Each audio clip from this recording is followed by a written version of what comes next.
गडकरी काका, आता 5 मिनिटांपूर्वीच तुम्ही कॅश विड्रॉ केलीत ना, मग पुन्हा कमी पडली की काय? समोरच्या पोरग्याच्या कॅशियरने विचारलेल्या प्रश्नाने गडकरी काका पुन्हा एकदा चमकले. गेल्या 6 महिन्यात त्यांना त्याच प्रकारचे 3-4 अनुभव आले होते. नेमकं सांगायचं तर त्यांना झालेल्या अपघातानंतर महिनाभरातच हे प्रकार सुरू झाले होते. अहो, जाताना चिंटूचा डबा घेऊन जा बरं का. आज पुन्हा बिचारा डबा न घेताच गेला. शालिनीताई म्हणजेच गडकरींच्या पत्नींनी आतून हाक दिली. महिन्यातून 4-2 वेळा असे प्रसंग घडतच असत. अकाली जडलेल्या गुडघेदुखीमुळे शालिनीताईंना कधीकधी रात्र झोप लागत नसे. त्यामुळे सकाळी उठायला उशीर होत असे त्यांना. गडकरींच्या त्रिकोणी कुटुंबातला तिसरा कोण म्हणजे त्यांचा जरा उशिरात जन्मलेला मुलगा चिन्मय. वेळेच्या बाबतीत पक्का काटेकर होता तो. शाळेत निघताना एखादा मिनिट देखील त्याला उशीर झालेला खपायचा नाही. अशा वेळी तो डबा न घेता शाळेत जायचा. मग तो पोहोचवायची जबाबदारी गडकरी काकांवर यायची. त्यांनाही त्याचे फारसे काही वाटायचे नाही, कारण ऑफिसच्या वाटेवरच एका वळणाच्या अंतरावर त्याची शाळा होती. आठवणीने चिंटूचा डबा घेऊन गडकरी काका पुन्हा बाहेर पडले. त्याच्या शाळेत डबा पोहोचवून पुन्हा ऑफिसकडे निघाले. जेमतेम अर्धा किलोमीटर गेले असतील नसतील ताबा सुटलेल्या एका ट्रकने त्यांच्या स्कूटरला धडक दिली. गडकरी एखाद्या खेळण्यासारखे दूर फेकले गेले. जमिनीवर आपटल्यावर डोक्यातून निघणारी जीवघेणी वेदना आणि डोक्याच्या अवतीभोवती जमणाऱ्या गरम चिकट द्रवाची त्यांना कल्पना येण्यापूर्वीच त्यांची शुद्ध हरपली. त्यानंतर गडकरींची पुढची जाणीव थेट 3 महिन्यांनी त्यांच्या मेंदूंनी नोंदवली. अपघातानंतर 3 महिने ते कोमात होते. त्या 3 महिन्यात बऱ्याच उलाढाली झालेल्या दिसत होत्या. शालिनीताईंचा चेहरा ओढल्यासारखा दिसत होता. बाजूला उभा असलेल्या चिंटूच्या चेहऱ्यावर जबाबदारीची जाणीव दिसत होती. गडकरींच्या अपघाताची बातमी कळताच आघात सहन न होऊन शालिनीताईंना हार्ट अटॅक आला होता. त्या मृत्यूच्या जबड्यातून बाहेर आल्या होत्या. इतके सारे घडले, पण गडकरींच्या कंपनीने त्यांना मदतीचा हात दिल्याने कदाचित त्यांच्यावर योग्य ते उपचार व्यवस्थित पार पडले. महिन्याभरातच गडकरी काका पुन्हा नोकरीत रुजू झाले. आता सारं काही सुरळीत होणार असं वाटत असतानाच त्यांच्या बाबतीत ते चमत्कारिक प्रसंग सुरू झाले होते. दुपारचा चहा कॅन्टीनमध्ये न घेता ऑफिसजवळच्या शंकरच्या टपरीवर घ्यायचा त्यांचा प्रघात होता. एकतर तिथे चहा फारच सुंदर मिळत असे आणि त्या टपरीवर सहसा न आढळणारी काटेकोर स्वच्छता शंकर पाळत असे. पुन्हा ऑफिसला यायला लागल्यापासून गडकरी काकांनी आपला नित्यक्रम पुन्हा सुरू केला होता. त्या दिवशी गडकरी काका नेहमीसारखेच शंकरच्या टपरीवर चहा घ्यायला गेले. त्यांना बघून शंकर चकित झालेला दिसला. आज मन लागाना जणू कामात. पुण्यांदा आला तसं ते चहाचा कप हातात देता शंकर म्हणाला. गडकरींनी त्याच्याकडे विचित्र नजरेने पाहिले. काय शंकरराव, आज गिऱ्हाईकी जास्त झालीत की काल तुम्हाला जास्त झाली होती? जास्त वर जोर देत गडकरी काका म्हणाले. म्हणजे? बोलण्याचा रोग शंकरला कळाला नाही. अरे हा, आत्ताच येतोय मी तुझ्याकडे, आणि तोही नेहमीच्याच वेळी. असं नाही हो साहेब, 10 मिनिटापूर्वी येऊन गेलात की तुम्ही. नाही रे, तुझं काहीतरी गैरसमज होतोय. धंद्याचे आण घेऊन सांगतो साहेब, आत्ताच तुम्ही येऊन गेलासा. मी तुम्हाला चहा बी दिला आणि काय बी न बोलताच तुम्ही चहाचा ग्लास घेऊन गेलात की. अरे राहू दे रे, ते होतं असं कधी. मग तो विषय बाजूला टाकून गडकरींनी इतर विषयावरून बोलणे सुरू केले. हा प्रसंग कदाचित ते विसरूनही गेले असतील, पण 10-15 दिवसांच्या अंतराने पुन्हा असाच प्रसंग घडला. फक्त वेळ आणि जागा वेगळी. दर महिन्याच्या शेवटी चालू महिना आणि गेला महिना यांचा लेखी ताळेबंद तपासून पाहण्याची गडकरींना सवय होती.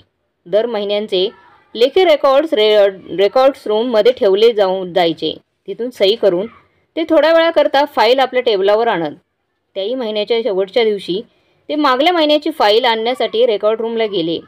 त्यांना बघितल्या तिथला शिपाई म्हणाला. साहेब, आठवली का कुठली फाईल हवी ती? त्यात आठवायचे काय? इम्पोर्टेड रॉ मटेरियलची फाईल काढ. दर महिन्याला 30 नेतो साहेब. मग आजच कसे विसरलात? कुठे विसरलो? तुला सांगितले की आत्ताच. पण मगाशी तुम्हाला आठवत नव्हते ते बराच वेळ. मगाशी कुठला? आत्ताच येतोय मी. नाही साहेब, 20 मिनिटांपूर्वी आला होतात की, पण फाईल आठवली नाही म्हणून परत गेलात. अरे असं कसं होईल? दर महिन्याला मी एकच फाईल नेतो, विसरेन कसा? तेच म्हणतो मी, मगाशी कसे विसरलात?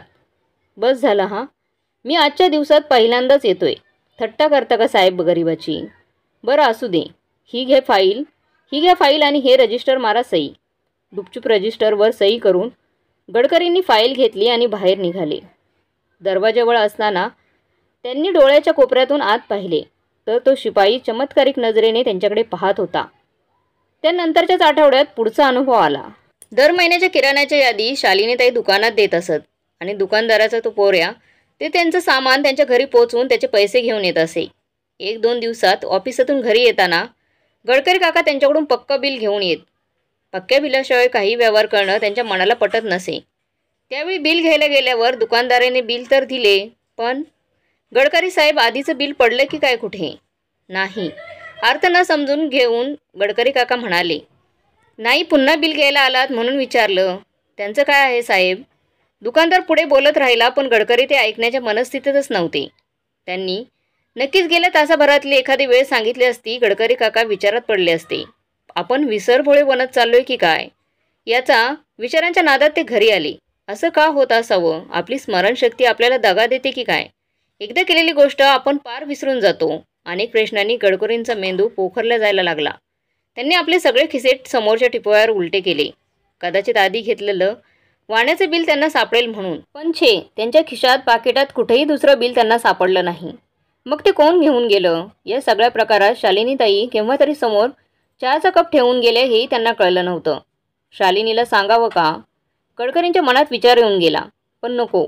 नाहीतर अटॅक येऊन गेल्यापासून ती जरा हळवीच झाली आहे. कधी कधी अबोलेही असते. तिला आणखीन त्रास नको. मनातल्या विचारांना मनातच दडपून गडकरी काका पुढच्या उद्योगाला लागले. त्यानंतर 1 आठवडाही झाला नसेल तर हा आत्ताच बँकेतला प्रकार. मुद्दाम त्यांनी मगाची विड्रॉ केलेली स्लिप पाहायला त्याच्याकडे मागितली. खरं तर हे नियमाबाह्य होतं, पण कॅशियरचे आणि त्यांचे संबंध लक्षात घेता त्याने ती दिली. त्याच्यावरची सईकडे गडकरी काका झपटल्यासारखे पाहत राहिले. तंतोतंत त्यांची सई होती. मगाशी काढलेले पैसे कुठे गेले? ऑफिसातही गडकरींचं लक्ष कामात नव्हतं. समोरच्या फाईलकडे सुन्नपणे ते पाहत बसलेले असताना अचानक त्यांच्या खांद्यावर कुणीतरी टकटक केले. दचकून त्यांनी मागे बघितले. त्यांचा सहकारी शिलेदार तिथे उभा होता. तसं शिलेदार त्यांच्यापेक्षाही वयाने लहानच होता, पण त्यांचे चांगले जमत असे. दोघांच्याही घरच्यासारखे संबंध होते. गडकरी काका, बरेच दिवसापासून पाहतोय, तुमचं काहीतरी बिनसलंय, तो त्यांना आहोजाहो करत असे. छे रे, तसं काही खास नाही, जरा थकवा जाणवतोय इतकंच. तुम्ही काही सांगू नका. हल्ली तुमचं कामात लक्षच लागत नाही. मध्येच कुठेतरी शून्यात पाहत बसता. काही प्रॉब्लेम आहे का तुम्हाला? आपुलकीने शिलेदारांनी विचारलं. याला सांगावं की नाही या विचारात गडकरी सेकंदभर घुटमळले, पण ऐकूनच शिलेदारांशी असलेले मित्रत्वाचे संबंध पाहता त्याला विश्वासात घेणं गडकरींना योग्य वाटले. कदाचित त्याच्याशी बोलल्यावर मनावरचं दडपण तरी कमी होण्याची शक्यता होती. शिलेदार, चल आपण कॅन्टीनमध्ये बसूया, उघडपणे गडकरी इतकेच म्हणाले.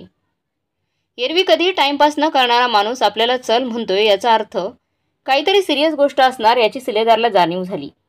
बोला गडकरी, काय प्रॉब्लेम आहे? माझी काही मदत होऊ शकते का तुम्हाला? चहाचे कप काउंटरवरून उचलून टेबलाजवळ येत शिलेदाराने विचारलं. तसं म्हणशील तर प्रॉब्लेम आहे सुद्धा आणि नाही सुद्धा. कदाचित माझ्या मनाचाच खेळ असतील ते, गडकरी चाचरत म्हणाले. तुम्ही मोकळेपणे सांगा तर खरं, मग पाहूया काय असेल तर. यानंतर गडकरी 20 मिनिटं बोलत राहिले. शंकराच्या टपरीवर आलेल्या अनुभवापासून ते कालच्या बँकेतल्या घटनेपर्यंत त्यांनी न अडखळता सगळी हकीकत शिलेदाराला सांगितली. मला वाटतं गडकरी, ही गोष्ट खरंच सिरियस आहे. इतका वेळ त्यांचे बोलणं मन लावून ऐकणारा शिलेदार म्हणाला. अरे त्यात काय इतकं सिरियस? होतो असा विसरळपणा कधी कधी. मनावरचं दडपण कमी झाल्याने गडकरींना मोकळं वाटत असावं. नाही, हे सारं इतकं सरळ नाही. तुमच्या हकीकतीत असे अनेक प्रश्न आहेत ज्याचे उत्तर तुम्हालाच मिळालेले नाहीत. म्हणजे दुकानातून घरी गेल्यावर तुम्ही सगळे खिसे तपासलेत, मग वाण्याकडून घेतलेलं पहिलं बिल का नाही सापडलं? हरवलं असेल कुठेतरी. बँकेतून काढलेल्या पैशांचं काय? हा सरळ साधा विसरळपणा नाही आहे गडकरी. तसं असतं तर तुम्ही तुमची हकीकत न अडखळता सांगू शकला नसतात. दुसरी गोष्ट, जर वेळेचा विचार केला तर तुम्ही एकाच जागी दोनदा जाण्या इतपत तफावत नक्कीच नाही आहेत. म्हणून मला असं वाटतं की यात एखाद्या जाणकाराचा सल्ला घेणं आवश्यक आहे. जाणकाराचा? एकदम. हो, या घटनामागे तुमच्या अपघाताची पार्श्वभूमी आहे हे विसरू नका. त्यांचं बोलणं मध्ये तोडत शिलेदार म्हणाला. हो, पण जाणकार म्हणजे नक्की कोण? माझे एक स्नेह आहेत, डॉक्टर पराशर म्हणून. ते न्यूरोलॉजिस्टही आहेत आणि मनोचिकित्सकही आहेत. आपण त्यांची भेट घेऊ. यावर गडकरी काका चिडले. त्यांची समजूत काढून त्यांना पराशरांची भेट घेण्यासाठी तयार करायला शिलेदाराला थोडे श्रम पडले, पण अखेरीस ते तयार झाले. दुसऱ्या दिवशी शिलेदाराच्या ओळखीमुळे डॉक्टर पराशरांची भेट ठरली. त्यांच्यासह गडकरी काका पराशरांच्या क्लिनिकमध्ये गेले. बाहेर अजिबात गर्दी नव्हती, त्यामुळे जरा प्रश्नार्थक नजरेनेच गडकरींनी शिलेदारांकडे पाहिले. याचा अर्थ लक्षात आल्याने त्यांनी काही न बोलताच दरवाजाच्या पाठीकडे त्यांचे लक्ष वेधले. हो, ही भर दुपारची वेळ त्यांची भेटण्याची नव्हती, तर खास शिलेदारांच्या ओळखीदाखल ते गडकरींची भेट घेत होते. समोरचा गुबगुबीत दरवाजा ढकलून गडकरींनी आत पाऊल टाकले. एकदम वेल फर्निश्ड रूम होती ती. समोर ठेवलेल्या काचेच्या टेबलापलीकडे बसलेल्या डॉक्टर पराशरांनी त्यांचे स्वागत केले. इवना शिलेदारही आत आला होता. काही काळ इकडच्या तिकडच्या गप्पा चहासोबत झाल्यावर त्यांनी गडकरींना प्राथमिक तपासणीसाठी बाजूच्या रूममध्ये चालण्याची सूचना केली. कदाचित शिलेदाराने त्यांच्या प्रॉब्लेमबद्दल आधीच कल्पना देऊन ठेवली असावी, कारण त्यांनी त्याबद्दल काहीच विचारले नाही. जुजबी चाचण्या झाल्यावर पराशरांनी गडकरींना अनेक प्रश्न विचारले. आधीच्या आयुष्याबद्दल, घरातल्या वातावरणाबद्दल, ऑफिस संदर्भात आणि इतरही अनेक. त्यातून त्यांचे समाधान झाले की नाही ते समजायला मार्ग नव्हता. अखेर त्यांनी गडकरींना बाहेर चालण्याची खूण केली आणि गडकरी काका बाहेरच्या टेबलाजवळ शिलेदारांच्या शेजारी येऊन बसले. मला वरवर तर चिंतेचं काहीच कारण दिसत नाही. अर्थात पूर्ण चेकअप केल्याशिवाय मी काही खात्री देऊ शकणार नाही. बाहेर येऊन आपल्या खुर्चीत विसावल्यावर पराशर म्हणाले. पण मग यांना आलेले अनुभव शिलेदारानेच परस्पर विचारून टाकलं. म्हणूनच मी म्हणालो पूर्ण चेकअप करावं लागेल. त्याचं काय असतं, मानवी मन कधीकधी चुकीच्या कल्पना करून घेतं. अर्थात एक न्यूरोलॉजिस्ट म्हणून मन या संज्ञेलाच मान्यता देत नाही, कारण मन हा अवयवच शरीरात अस्तित्वातच नसतो. मेंदूने उभी केलेली ती एक प्रतिमा आहे. तर एकूणच मन हा एक फसवा प्रकार आहे. पंचेंद्रियांनी दिलेला माहितीचा अर्थ लावून आपल्यासमोर सादर करण्याचे मेंदूचे ते एक साधन आहे. कधीकधी ही माहिती त्यालाच अनाकलनीय असेल तर तो सर्वात जवळचा अर्थ लावून टाकतो. मग तयार होतात विभ्रम. हे मानसिकही असतात, पण गडकरींच्या केसमध्ये इंटरनल इमेजची शक्यता जास्त वाटते. त्यांना झालेल्या अपघातात मेंदूला झालेली इजेची ही कदाचित उशिरा जाणवलेले पडसाद असतील. मग आता काय करायचं? गडकरींचा सवाल. सध्या तर मी काहीही उपचार सांगत नाही, पण उद्या तुम्ही माझ्या हॉस्पिटलमध्ये या. तिथे CT स्कॅन, ECG केल्यावर साधारण कल्पना येईल. हे माझं कार्ड ठेवा तुमच्याजवळ. तुम्हाला हॉस्पिटलमध्ये कुठेही अडथळा न येता माझ्यापर्यंत पोहोचता येईल. मग पराशरांचा निरोप घेऊन दोघेही बाहेर पडले. स्कॅनिंग, ECG असले शब्द ऐकल्याने गडकरींचं डोकं पुन्हा सुन्न झालं. म्हणून त्यांना जरा बरं वाटावे यासाठी त्यांना घेऊन शिलेदार शहराच्या बाजूला असलेल्या एका तळ्याकिनारी घेऊन गेले. पराशरांच्या बोलण्यातून काहीच जाणवलं नाही, पॉझिटिव्ह किंवा निगेटिव्ह. गडकरींनी मनातला प्रश्न मांडला.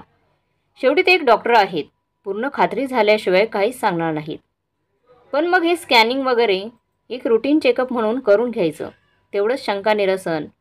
माझ्या बाबतीत असं का घडत असेल रे? गडकरींचा अर्थ प्रश्न होता तो. तेच तर शोधून काढायचे आपण. प्रयत्न करतोय. बरं ते जाऊ दे. चिंटूच्या ख्रिसमसच्या सुट्टीचा काय कार्यक्रम आहे? उद्यापासूनच चालू होत आहे ना? शिलेदाराने मुद्दाम विषय बदलला. तो त्याच्या मावशीकडे राहायला जाणार आहे. बरेच दिवस त्यालाही शांतता नाही. यानंतरही ते बराच वेळ बोलत राहिले, पार सूर्य मावळ तिकडे उतरून अंधार पसरायला लागेपर्यंत. त्यामुळे एक गोष्ट मात्र साध्य झाली. गडकरींच्या मनात कोंडून राहिलेली चिंता काही काळ बाजूला पडली आणि त्यांना जरा मोकळं वाटायला लागलं. दुसऱ्या दिवशीची सिक नोट पाठवून गडकरी पराशरांच्या हॉस्पिटलात गेले. पराशरांचं म्हणणं रास्त होतं. त्या इतक्या मोठ्या पसारात पराशरांना भेटायला बरेच कष्ट पडले असते, पण त्यांच्या कार्डमुळे सगळे अडथळे बाजूला होऊन 15 मिनिटाला गडकरी पराशरांच्या केबिनमध्ये होते. गडकरी, तुम्ही कसे काय? पराशरांच्या स्वरावरून गडकरींचे येणं त्यांना अपेक्षित नव्हतं असं जाणवत होतं. तुम्हीच तर बोलवलं होतं ना?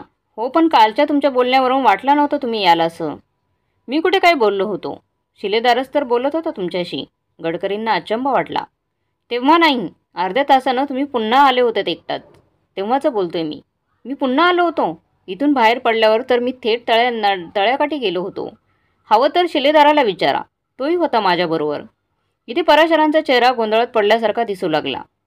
नक्की तुम्ही तळ्याकाठी गेला होतात का? पराशरांच्या आवाजात शंका होती.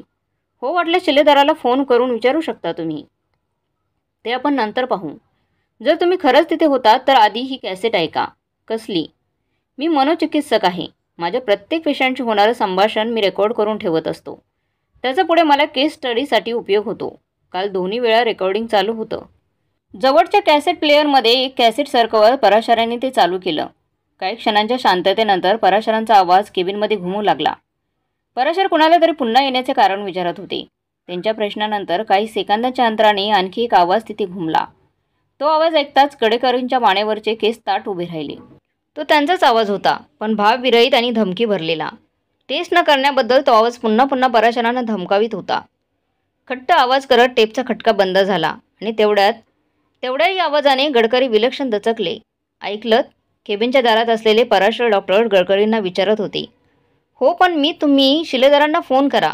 त्याची आता गरज नाही आहे. तुम्हाला कदाचित वाईट वाटेल, पण मी आत्ता शिलेदारांना फोन केला होता. तुम्ही पूर्ण वेळ त्यांच्याचबरोबर होतात. मग तुमच्या क्लिनिकवर आलेला तो कोण असावा? कदाचित माझ्यासारखा दिसणारा कुणी?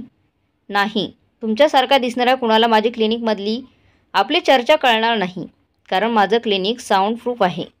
मग असं कसं घडलं? मला जरा वेगळाच संशय होते. कधीकधी मानवी विचारशक्तीच्या पलीकडच्या काही घटना घडतात का त्याचं उत्तर माहीत पण नाही. पण माझ्या ओळखीतले एकजण आहेत, ते कदाचित त्याचा योग्य अर्थ लावू शकतील. हा त्यांचा पत्ता. लोक त्यांना आचार्य म्हणतात. कागदावर एक पत्ता लिहून देत पराशर म्हणाले. निसंकोचपणे जा आणि त्यांच्याशी बोला. एखादा मार्ग नक्की निघेल. हे सगळं वर्णन गडकरींच्याकडून ऐकताना शिलेदारांचा चेहरा गंभीर झाला होता. हॉस्पिटलमधून परतल्यावर गडकरींनी थेट त्यांची भेट घेतली होती. जर पराशरांनी आचार्यांची भेट घ्यायला सांगितली तर प्रकार तसाच गंभीर असणार. तू ओळखतोस का त्यांना? गडकरींच्या मनात वेगळी शंका. होय, एकदाच भेटीचा योग आला. त्यांच्या पण एकाच भेटीत पुन्हा न विसरता येण्यासारखी छाप पडली होती त्यांची. ते कोणी मंत्रिक वगैरे आहेत का? हे फार खुजे शब्द आहेत. ते असल्या साऱ्यांच्या वरती आहेत. शिलेदार जे बोलला तेच इतके गहन वाटत होते की पुढच्या त्यांचं बोलणेच खुंटले. आचार्यांकडे त्यांच्यासोबत येण्याचे आश्वासन देऊन शिलेदाराने त्यांची रजा घेतली. ठरल्याप्रमाणे त्याच संध्याकाळी शिलेदार आणि गडकरी आचार्यांकडे निघाले. शिलेदार बरोबर असल्याने पत्ता शोधायला काहीच त्रास पडला नाही. ते एक दुमजली टुमदार असं घर होतं. आत प्रवेश करतानाच दुतर्फा असलेल्या वेगवेगळ्या फुलझाडांच्या कुंपणासारख्या रचनेपलीकडं काही मुद्दाम लावलेल्या वनस्पती दिसत होत्या. घरात प्रवेश करताच लागलेल्या एका मोठ्या हॉलमध्ये काही माणसं विखरून बसलेली दिसली. सगळे चिंताक्रांत चेहरे. त्यांच्या चिंताचं निवारण खरंच होत असेल का इथे? गडकरींच्या मनात विचार आला. जवळच्या एका सोफ्यावर ते दोघेही बसले. एकी करून लोक आत जात होते, बाहेर येत होते. सगळा निशब्द कारभार. त्यांची वेळ आल्यावर तेही आत गेले. दारावरचा पडदा लोटून आत प्रवेश करताच इतका वेळ मनावर असलेला जडपणा एकदम गळून पडला. समोर मांडलेल्या सामान्यच्या खुर्चीत बसलेला साधा कुर्ता पायजामा घातलेला प्रसन्न चेहऱ्याच्या गृहस्थांनी त्यांचे लक्ष वेधून घेतले. तेच आचार्य असावेत. आतापर्यंत त्यांच्या नावामुळे मनात केलेल्या साऱ्या कल्पना साफ कोलमडून पडल्या. समोरच मांडलेल्या खुर्च्यांकडे निर्देश करत आचार्यांनी त्या दोघांना बसण्याची खूण केली. खुर्चीत बसल्यावर गडकरींनी त्या खोलीचा अंदाज घेतला. जमिनीवर अंधारलेल्या लाल गालीच्यावर मांडलेल्या 4 खुर्च्या आणि त्यांच्या मधोमध असलेले एक काचेचे टिपोय. याखेरीज काहीही फर्निचर दिसत नव्हते. हां, आजूबाजूला खास उंच फुलदाण्यांमध्ये ठेवलेल्या भरगच्च फुलांच्या गुच्छांची त्यात भर पडत होती. कदाचित खोलीत रूम फ्रेशनर मारलेला असावा. त्याचा मंद सुवास अजूनही वातावरणात दरवळत होता. पुन्हा एकदा त्यांची नजर समोर गेली. आचार्य स्मित नजरेने त्यांच्याकडेच पाहत होते. मोजक्या शब्दात गडकरींनी आपली हकीकत त्यांना ऐकवली. तेही लक्षपूर्वक ऐकत राहिले. गडकरींचं बोलणं पूर्ण होताच त्यांनी काहीतरी खास कळल्याप्रमाणे किंचित हसत मान डोलावली. आता जर तुमच्या त्या अपघाताबद्दल सांगता का? प्रथमच आचार्यांनी शब्द उच्चारले. त्यांच्या आवाजात दिलासा देणारा एक विलक्षण स्वर होता. एक विश्वासाची भावना होती. गडकरींनी पुन्हा आपल्या अपघाताच्या वेळेची घटना खुलासेवर त्यांनी सांगितली. जमिनीवर कोसळल्यापासून ते पुन्हा शुद्धीवर येईपर्यंत तुम्हाला काही खास आठवण, जाणीव स्मरते का? पुन्हा तितक्याच मार्दवने प्रश्न विचारला गेला. नाही, मधल्या काळातलं मला काहीच आठवत नाही. यानंतर आचार्यांनी आणखी काही प्रश्न विचारले. त्यांचा एकूण रोग त्यांच्या दिनक्रमावर, घरच्या मंडळींच्या मनस्थितीवर होता. अनेक लहान लहान प्रसंगाबद्दल त्यांनी खोदून विचारले. एकंदरीत त्यांना हवी असलेली बरीच माहिती त्यांनी मिळवली असावी. त्यांचे प्रश्न संपताच प्रश्नार्थक नजरेने गडकरी आचार्यांकडे पाहत राहिले. त्यांच्याकडे लक्ष गेल्यावर आचार्य पुन्हा निर्मळ हसले. हे पहा गडकरी, वरवर सध्या दिसणाऱ्या प्रसंगात काही गर्भित अर्थ असतात. तुमच्या बाबतीत तो गर्भित अर्थ निश्चित चांगला नाही. म्हणजे भूतप्रेत असलं काही, ही सगळी आपण दिलेली नावं आहेत गडकरी. त्या पलीकडे त्या काही बऱ्याच वाईट शक्ती असतात. काही बऱ्या वाईट शक्ती असतात म्हणजे मी समजलो नाही आचार्य. सध्या तरी तेच बरं आहे. कधी कधी अज्ञातात जी सुरक्षितता लाभते तीच ज्ञानातून भेद होती. तरी मी तुम्हाला जास्त अंधारात ठेवत नाही.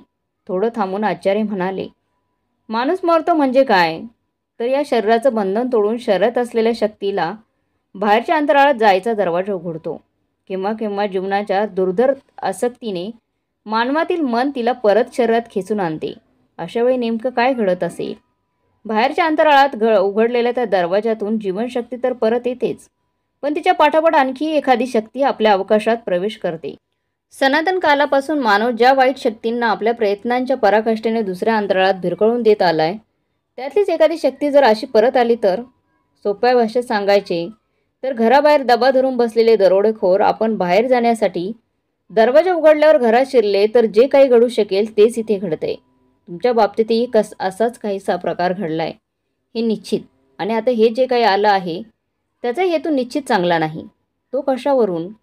तुमच्या अनुभवावरून ते सिद्ध होते. पहिल्या वेळी त्याने तुमच्या बाह्य शरीराची केवळ नक्कल केली. दुसऱ्या वेळी त्याने तुमच्या सवयीचा फायदा घेत पुढे सरकून पाहण्याचा प्रयत्न केला. तिसऱ्या वेळी त्याने त्यात थोडेफार यशही मिळवले. चौथ्या वेळी त्याने तुमच्या अस्तित्वाचीच यशस्वी नक्कल केली. यावरून असे नाही का वाटत की कोणीतरी तुमची जागा घेण्याचा प्रयत्न करत आहे? पण मग तो एखादा माणूसच असू शकत नाही का? तुम्ही बऱ्याचशांना आलेला अनुभव विसरलेला दिसताय.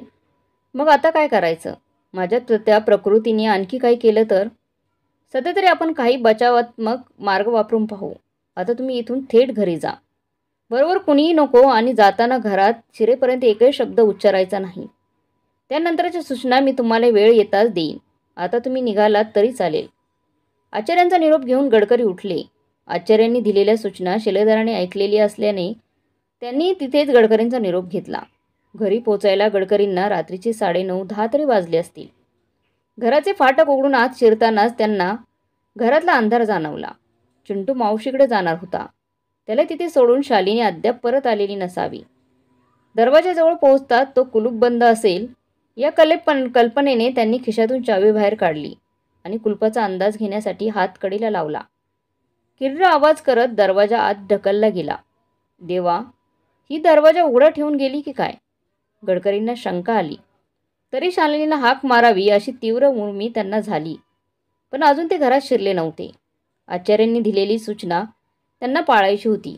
उंबरठ्यातून आत पाऊल टाकताच त्यांनी सवयीने उजव्या हाताला असलेल्या स्विच बोर्डवरचे दिव्याचे बटन दाबले. खट्ट आवाज झाला, पण दिवा लागला नाही.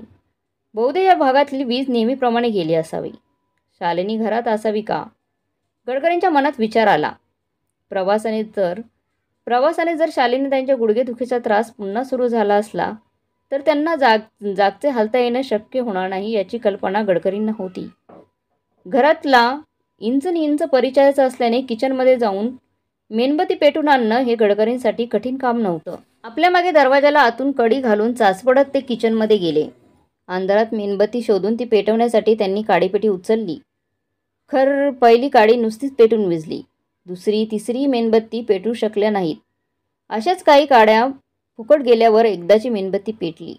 मेणबत्तीचा दुबळा प्रकाश त्या दाट अंधारात स्वतःपुरता मर्यादित राहत होता. तरी त्या इवल्याशा प्रकाशाचा मनाला केवढा दिलासा लाभत होता. गडकरींनी शालिनीताईंना हाक मारायला सुरुवात केली, पण उत्तर नाही. संपूर्ण तळमजल्यावरच्या 4ही खवल्या शोधून झाल्या, तरी शालिनीताई कुठेही दिसल्या नाहीत. बैठकीच्या खोलीत गडकरी काका असतानाच त्यांना वरच्या मजल्यावर काही हालचाल चालू असलेली जाणवली. शालिनीताई बहुधा वरच्या बेडरूममध्ये असाव्यात असा अंदाज करून गडकरी काका त्याच खोलीतून वर जाण्यासाठी असलेल्या लाकडी जिन्याने वरच्या मजल्यावर गेले. जिना चढून वरच्या मजल्यावर पाऊल टाकले खरे, पण ताबडतोब इथून निघून घराबाहेर पडावं अशी भावना त्यांच्या मनात तीव्र व्हायला लागली. शालिनी अगं ओ तरी दे. अशा वेळी मोठ्यानं बोललं की मनातली भीती जरा कमी होते. उत्तराची अपेक्षा होती, पण उत्तर आलं नाही. त्याऐवजी पॅसेजच्या शेवटच्या खोलीत काही हालचाल मात्र जाणवली. एव्हाना गडकरींच्या मानेवरून घामाचे ओघळ व्हायला लागले होते. आजूबाजूच्या दमट वातावरणाने असतील, पण भर थंडीच्या दिवसात हवा अशी दमट कशी? मनातल्या मनात हा प्रश्न विचारला गेला आणि गडकरींना वातावरणात होत असलेल्या बदलांची जाणीव व्हायला लागली. इतका वेळ स्वच्छ असलेल्या हवेत आता शिसारी आणणारा कुबट दर्प पसरायला लागला होता.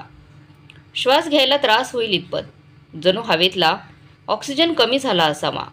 मगापासून स्थिर असलेली मेणबत्तीची ज्योत आकारानं जोरजोरात फडफडली. दचकून गडकरींना भिंतीचा आधार घेतला आणि तितक्यातच दचकून ते भिंतीपासून बाजूला झाले. ऑइल पेंटने रंगवल्यामुळे गुळगुळीत असलेल्या भिंतीचा स्पर्श त्यांना वेगळाच वाटला होता. खात्री करून घेण्यासाठी त्यांनी पुन्हा एकदा भिंतीवरून हात फिरवला आणि पुन्हा तोच ओंगळवाना चिगट बुळबुळीतपणा जाणवताच शहारून त्यांनी हात मागे घेतला. हळूहळू आजूबाजूचा अवकाशच बदलत असल्यासारखं वाटत होते त्यांना. नेहमी वावरल्याने परिचित असलेल्या जमिनीवरचा फरशांचा स्पर्श एखाद्या खडकाळ जमिनीवरून चालल्यासारखा वाटत होता. पॅसेजच्या कठड्याचा आधार घ्यायची भीती वाटायला लागली. न जाणो त्यांचा स्पर्श एखाद्या जनावराच्या कातडीसारखा खरखरीत लागला तर. यापुढे जाण्याची हिंमत गडकरी काकांमध्ये नव्हती, पण मागे वळण्याची भीती वाटत होती. कोण जाणे इतका वेळ कुणी मागे दबा धरून बसलेलं असेल तर. नकोच ते. थरथरत्या शरीराने हातातील मेणबत्ती घट्ट धरून त्यांनी मागे न बघताच एक एक पाऊल मागे टाकायला सुरुवात केली. जिन्याजवळ पोहोचलो की सुटलो. मनात एक अंधुक आशा डोकावली. ते जिन्यापर्यंत पोहोचले असतील नसतील, शेवटच्या खोलीचा दरवाजा खाडकन उघडला गेला. बाहेरच्या अंधुक उजेडाच्या पार्श्वभूमीवर त्यांना दाराच्या चौकटीत उभ्या असलेल्या शालिनीताईंची बाह्यकृती दिसली. शालिनी, इतका वेळ हाका मारतोय, उत्तरं का दिली नाहीस? अजांतपणे 2 पावलं पुढे टाकत गडकरींनी विचारले. तेवढ्यानेच मेणबत्तीच्या अपुऱ्या प्रकाशात समोरची आकृती येताच गडकरींच्या तोंडातून एक स्पष्ट किंकाळी निघाली. नेहमी व्यवस्थित आंबाडा घालून आपले लांब केस जपणाऱ्या शालिनीताईंचे केस अस्तव्यस्त मोकळे वाटत होते. नेहमी टवटवीत वाटणारा त्यांचा चेहरा आता फिक्कुटलेला पांढुरका दिसत होता. मोकळ्या केसांच्या पार्श्वभूमीवर तो जास्तच भयावह वाटत होता. ओठ मागे खेचल्या गेल्याने दात बाहेर आल्यासारखे दिसत होते. आपल्या कवड्यांसारख्या निर्जीव डोळ्यांतून त्या गडकरींकडेच पाहत होत्या. धडपडवून गडकरी मागे सरले. त्या गडबडीत त्यांच्या हातातून मेणबत्ती सुटून खाली पडली.